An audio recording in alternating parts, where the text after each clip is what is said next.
సర్దాను తిను. మధ్యలో ఆవకాయ ముక్క పెట్టాను. నా బతికి ఇలాగ అయిపోయింది. పొద్దున్నే టిఫిన్ లో ఒక ఆవకాయ ముక్క పెడతది, తర్వాత దాన్ని నాకేసి కడిగేసి దాచుకోవాలి. మధ్యాహ్నం భోజనం మళ్ళీ నాకేసి కడిగేసి దాచుకుంటే మళ్ళీ రాత్రి భోజనంలో దాన్ని మొన్న నన్ను మీరు ఇక్కడ ఆగబట్టింది, బ్రేక్ కొట్టింది. కానీ మొన్న నేను ఇక్కడ గెలిచి ఉంటే ఈ పాటికి సగం దేశంలో అగ్గి పెట్టేవాడిని, శిక్షణ ఇచ్చేవాడిని.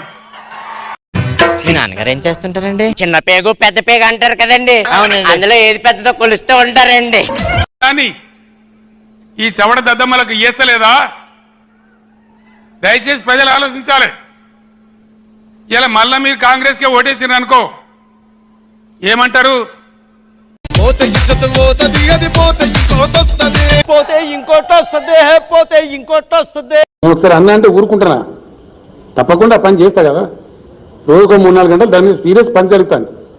నేను అబద్ధాలు చెప్పా, నన్ను చంపినా కూడా అబద్ధం చెప్పా.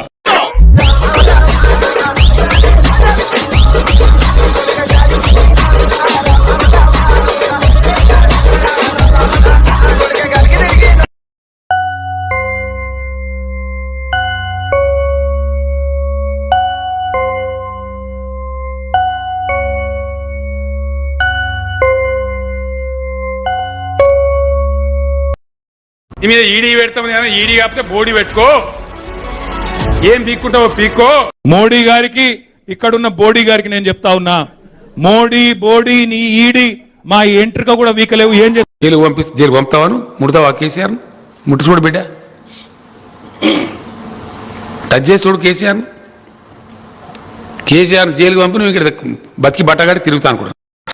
చక్కెర కొబ్బరి కుడకలకు చక్కెర, కొబ్బరి కుడకలు తీసుకొని చక్కెర ఇస్తున్నాం, సరికి సరి ఇస్తున్నాం. కొబ్బరి కుడకలకు చక్కెర, కొబ్బరి కుడకలకు చక్కెర. ఎలా ఉందిరా? ఓటు ఏదో తమాషకేయద్దు. మొన్న కూడా కొంతమంది తమాషకేసిండ్రు. ఏమైంది? కరెంట్ బాగా అయింది, మంచినీళ్ళు బాగా అయింది. ఈ సమస్య ఏంటి? మాకు నీళ్ళు లేవు. నా గొప్పతనం ఊళ్ళో చెప్పారనుకో, మీకే ట్యాంకర్. బిందెలు గుసగుసలాడే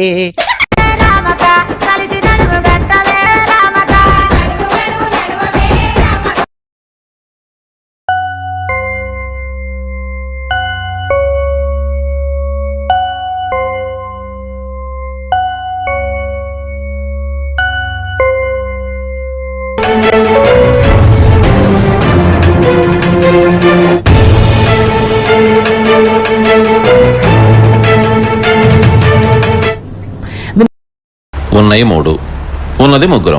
నీకోటి నాకోటి. ఖేల్ ఖతం.